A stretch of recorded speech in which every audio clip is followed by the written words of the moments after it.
Hi everyone, welcome back to my channel. If you're new here, my name's Dan Mack, I'm a first year medical student, and today we're starting a brand new series where I interview fellow medical students and friends on where they're going to medical school so you guys can get a bit of idea of how it goes.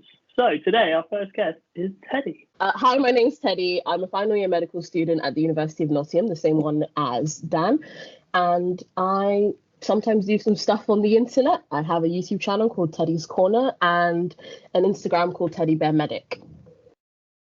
Yeah, it's great. You guys should check it out after this, definitely. So Teddy, you're an undergrad. What was it like getting into medical school then? Well, where do you want me to start? GCSEs, A-levels, first day? I reckon let's start with A-levels and move our way up, because GCSEs, I think pretty much everyone has to do pretty much the same, don't they? Yeah. So for A-levels, I did biology, chemistry, maths, and German. Oh. Yeah, I know. I really like German when I did it in GCSE, so I decided to do it for A-level. To be fair, I actually dropped it. Well, you can't do this anymore because A-levels have changed, but you could do an AS and an A-level. So I did an AS in German. I dropped it because my favorite teacher left, so I didn't want to do it anymore because she wasn't there. Okay. But yeah, I just did those four. Nice. So yeah, I'm a Gem, a graduate, so I didn't go through the process. So what was the process like? I applied to 5 unis, 4 of them med school, and 1 of them was for biochemistry, because they told us you had to apply to something that wasn't medicine related. And I mean, it was fine. My school had there was one teacher who cared about students who got into medical school, so she was the person I would go to if I didn't know what to do. But it was a little bit of a mystery at first, because obviously if you don't know anyone who's a medical student or anyone in your family is a doctor or anything, you don't really know what the process is like. So it was all a little bit like, oh, you're supposed to do this. Oh, you're supposed to do that. Like for the UK CAT, I had no clue that was something you were supposed to do. And I think I really underestimated it, because the summer I was meant to do it, I went away on cadet camp because I used to be an army cadet, thinking, oh yeah, 2 weeks should be enough. I'll study for like 2 weeks, it'll be fine. And then when I started studying, I was like, oh shit, I probably should have done more for this. So don't be me. Spend more time preparing for your UK CAT than I did. Because it definitely showed I didn't do too well on it. But somehow medical school, they let me in. So you're in. Yeah. So then you must have had pretty good work experience then. I didn't. To be fair, I only got 1 offer, and it was from Nottingham. And I remember two of my rejections was because I didn't have enough work experience. Because I was in a GP for about 2 weeks, after emailing like literally hundreds of people and getting so many rejections. Because I don't know anyone who's a doctor, so I would just like email consultants, please, would you let me shadow you? And they'd be like, no, or no reply. And then eventually, I think my mum, she went to some parents thing and then saw someone who was a doctor and asked them, and they were very kindly allowed me to shadow them for 2 weeks. And I thought that was quite helpful. It was quite nice to see how GPs run outside of you coming in and being like, hi, my leg hurts, can you help me? And now you're on the other side. So it was quite interesting. I quite liked it. But so for some unis, that wasn't enough work experience, which is fair. It was only 2 weeks. Well, yeah, I mean, I think for me as well, I didn't have anyone that was a medic in my family or anything, so that's also kind of why I started this channel, to help people see what to do. Because like you said, unless someone says to you, you need to do this and this, you don't know. Yeah. So yeah. Yeah, I think it was quite, at the time, I remember thinking that, oh yeah, this is definitely enough. And then as the rejections were rolling through, I was like, oh shit, I've clearly not, it made me realize that, that people actually do way more than what I've done. Because I remember when I first applied, I thought like I had enough for my application. And then in hindsight, looking at what other people have done for their work experience, it clearly wasn't enough, but I didn't know any better, so. Yeah. I mean, I only got into Nottingham for the offers, so I was like, Nottingham's my first choice. Let's go. Yeah. So when you did your GP face, is that when you knew you wanted to be a doctor, or do you know before that then? I think I was kind of wondering about it in when I was in year 10 and 11. So while I was doing my GCSEs, because obviously it made a difference what A-levels I would pick. And I was stuck between law and medicine. I'm sure a million people are always stuck between those two. But it was because I have a huge interest in like true crime and like law and order and court cases and stuff. So that was why I was stuck between them. And then when I looked up like law courses, I saw, oh my God, there's so much reading to do and there's so much Latin to know. So I was like, nah, I don't want to do it. Not knowing how much Latin and reading there is in medicine. So in the end, I don't know, maybe it didn't matter which one I picked. Because the reason I dropped law, I ended up doing it in medicine anyway. Well, yeah, so I also, actually, it's funny you say, I wanted to do law as well. And then I went for like a week doing work sprints. And I was like, I hate sitting behind a desk. I hate reading. And then now, I'm in medicine. I'm like, all I do is sit behind a desk and read. So, yeah. Fair. So the GP placement you did, is that like influence your specialty you want to do now, or like do your placements? Have you seen something else you're interested in? I don't think at the time. I don't think it influenced what specialty I wanted to do. It just made me think like, yeah, okay, I could see myself being a doctor, seeing patients, because I liked the variety that the GP had. Like someone would come in with like leg pain, another person would come in with mental health issues, another person would come in with like an infection, and I liked the variety and seeing how she interacted with each patient. So I think that's what like solidified like, oh yeah, I like this whole doctor thing. But that's probably as far as I went. I think I was like, what, 16, 17 at the time? So my mind wasn't going much farther than that. Fair enough. So now you're in your final year, your CP3. Yep. Yeah, so I know it's probably the worst question to ask a CP3 person, but do you know a specialty that you're thinking of going into now, or? I have a top three, so I think I've actually done a pretty good job of narrowing down. So I've got psychiatry as my number one at the minute because I have such a huge interest in mental health. GP for the variety, because I still feel like I could get a lot of mental health experience, because I think like 25% of patients who come in have some sort of mental health thing. So GP's in there. And then pediatrics, because I don't know, I just love babies and children. I just love them. They're so cute. Nice. I was about to say, you did a video recently about mental health and COVID and lockdown things, which, again, everyone after this, go check it out. Very important. Mental health is important. There's memes in it. If nothing else, just go for the memes. yeah. That's why I watch it. But yeah, fair. At least you have a better idea. I've asked some other people like CP2 and above, and they're just like, dang it, you can't ask someone that. It's not a question. Yeah, even to be fair, even like doctors, a lot of them still don't know, because sometimes you do a job and then you're suddenly like, wow, this job's actually really interesting. But then, would I want to do this for the rest of my life, or do I still want? Yeah, so it's a hard question to ask until I guess you apply. Yeah. So for peds, then I saw in your first vlog you did some suturing stuff. Is peds more because you like both surgery kind of things? Because the way I've seen pediatric stuff, they're like medics and surgeons who do some stuff. But I know you said you don't like surgery, so yeah, me and surgery don't really get along. I think the only times that me and surgery get along is in actually obstetrics and gynecology. That's the only specialty with surgery that I'd be willing to do. And pediatrics, because I don't know, I guess maybe because it's the patients you're dealing with are children.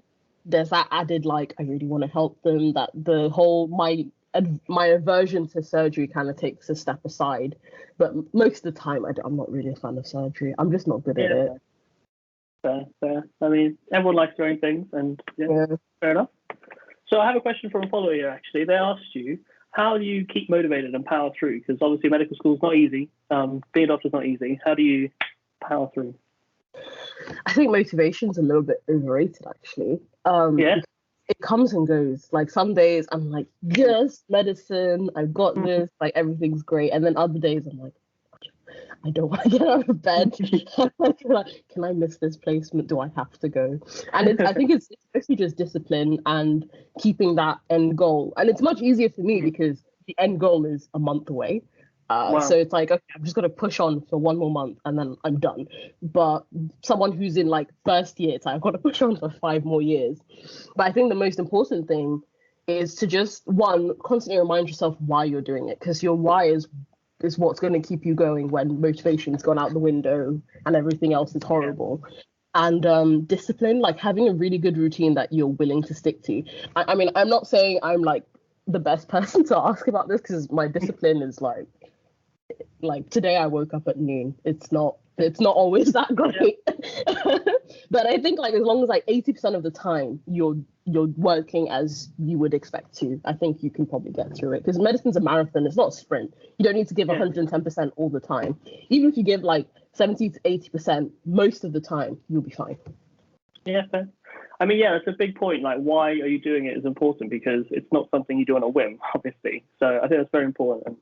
I agree with you. I too don't have days where I wake up and I'm like, yeah, medicine. I'm like, no, sleep. I don't want to. Yeah. But yeah. I think I have those days after like a really busy day in the hospital. The next day I'm like, I don't want to do anything. I just want to lie down. I just want to sleep. And then you're like, well, I have to go back in. And I think I have to get used to that because obviously pretty much every day as a doctor is like that. You come back exhausted and you have to do it all over again. It's definitely not motivation that's always going to get it. But I think also as well, when you get to clinical years, seeing patients, because sometimes you're just like, I really hope this patient's okay. You want to go see them the next day to check that they're doing well or how things are going for them. So that's another like extra motivation when you're in clinical years. That's nice. So do you think then finding a balance between like medicine and play, if you will, is important then? Oh, absolutely. Like, I don't believe that medicine should be your whole life because you will go insane if all you do is medicine. Good luck to you, man, because I don't think that's healthy because no one is just a medic. Everyone is a medic and they have other hobbies. Whether your hobbies are video making like this, whether your hobbies are reading or exercising, going to the club, that counts as a hobby, and I'm very much interested in that if it wasn't for Miss Rona. Whatever your hobbies are, you just need to make sure that you're scheduling enough time to have them because otherwise medicine will just wear you down. Yeah, I think scheduling time is very important. I remember my first day they said, oh, you need to schedule time to have fun, phone your parents, phone your family. I'm like, what? Why do I have to schedule time? But now I'm like, yeah, you're completely right. You have to schedule the time, otherwise it just goes. You don't have any. But yeah. Fair. So again, another follow-up question. And if you have any questions, guys, follow us both on Instagram and ask us questions. I'll put a link at the bottom, don't worry. They asked us, if you were a Grey's character, what Grey's character would you be? Do you even watch Grey's? You know what? I've watched like episode because the reason I have a very specific reason I refuse to watch it because it's a super long series and I have a problem with like not stopping. So I know if I start, I'm not going to stop and then I'm never going to get any work done. But I did watch like 3 episodes and I can't remember the name of the character. I think his name is George. You know, the one that basically has no clue what's going on all the time. That's basically me. Every time everyone's like super serious and like looking at the X-ray, I'm like, what's going on? To be fair, he's the nicest one, so you know that's fair enough. Yeah, fair. I mean, I agree with you. Grey's, I now watch it like every day. If I'm not working, I'm watching Grey's. I think it's because I got trapped in that. It's so long. I'm invested now.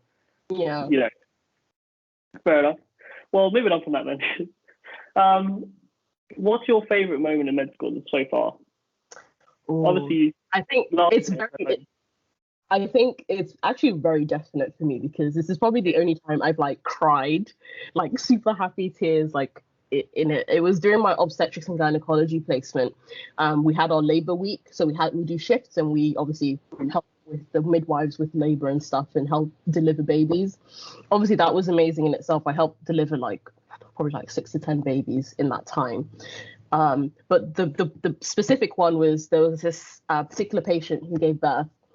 And at the end of it, it was probably 6 to 12 hours she was in labor. By the end of it, when obviously the baby was born and everything, I knitted hats for all the babies that I would help.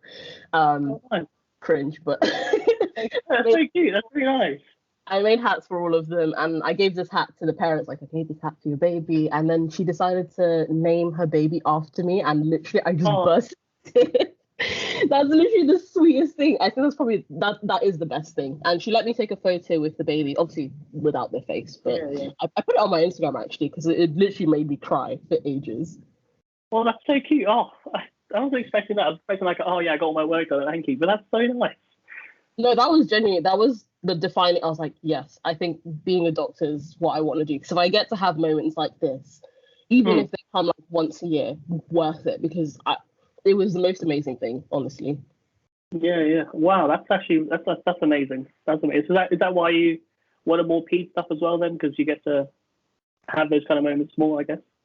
I think it was just I don't know, maybe it was baby fever coming for me. I don't know. I just like doing obstetrics and gynecology. I was like, oh my gosh, all these babies are so cute. And you're doing like then you end up doing like the baby checks. And they're just so small. I don't know. I think I just end up falling in love with babies and children during it. Not sure. It also scarred me for life because I'm like, that's what labor looks like. I think I'll pass. But at the same time, then it's like, in the end, you get this really adorable baby. So, I don't know. Yeah, a few of my friends are actually on their obs and gynae stuff at the moment saying that their C-sections are really good. So, I'm looking forward to it. Especially if I can have a moment like that. Imagine, Dan Mac Medic. This is my baby, Dan Mac Medic. Imagine. Oh, no. Anyway. So fair. Sorry. Another follow-up question here. If you weren't studying medicine, what else would you be doing? I guess you kind of answered that with law, but is there anything else you reckon you would be doing? You know, like actually that's changed. I do think if I wasn't doing medicine, I think I'd probably be either a teacher or a therapist. Okay. Oh. Yeah, I know. Wild. But I think I really like sort of psychotherapy, whenever I watch, I'm like, this is so interesting. You really get to know the person that you're talking to and really get to help them. And by the end of their like course of therapy, you've helped them reach a point where that they're so much better. And obviously when they started and seeing that growth, it just makes my day. So I think that's probably what I would be doing. No, that's nice. I mean, again, those are both competitive things. It just shows you're a very driven person. No, I just like to cry. Fair enough. Well, yeah, then to kind of wrap things up, a lot of people that watch these things are also medics, so like first years, second years, like me, first year. So do you have any tips for them? For us little young people? I say, well, obviously, just do the work, even if it doesn't feel like medicine right now. Because I remember when I was in first year, I was like, this doesn't feel like medicine. Why am I doing a science degree? But you just those things are stuff that you have to get through, but keep the end goal in mind and remember medicine is a marathon, not a sprint. You shouldn't be going like full speed ahead at all times because you'll burn out. And yeah, be very careful of burnout because if it comes for you, it's quite hard to get out of that. Okay, fair enough. Yeah, fair. I definitely found that my first few weeks I went full ahead, and then by the end of module 1 I was like, I'm done. I'm tapping out. Fair. So do you have any advice for them people just starting out? They're trying to get into medicine, like A-level kind of. Oh, I would say for A-level students, I guess it depends on the school you go to as well. And these particular times with, I don't know what's happening with A-levels nationwide. I feel so bad for you guys. It must be so nerve-wracking. But regardless what happens, all I can say at the minute is obviously try your best with your grades. And even if you don't get the grades that you expect, medicine has so many different types of people. It doesn't have to be that you went straight into medical school from A-levels. And to be honest, some of the people that took a year out or did something else are way more interesting and have way more interesting stuff to do and to say when they actually come to their interview. So don't be afraid if like you don't get in first time because medicine, it's still going to be here. It's not going to go away anytime soon. Yeah. Well, definitely, yeah. Like I'm a gem. If everyone's seen this channel, I studied biomed before. There's always a way, so I agree with you. Definitely keep at it. If it's what you want to do, then yeah, you should definitely keep at it. Well, thank you so much, Teddy, for spending time with us today and telling us your journey. Is there anywhere anyone can find you if they have questions or anything? Well, you can definitely find me on Instagram, Teddy Bear Medic. I spend a lot of time on there, probably more than I should. And then I'm also recently started doing videos on Teddy's Corner because it's my little corner of the internet. So if you want to check that out, you can find me there. Definitely. I'm going to link both of them below. Maybe underneath your name. We'll see. But no, thank you so much for joining us. And yeah, we'll see you soon. Thank you. Thank you for having me. Well, thank you so much for having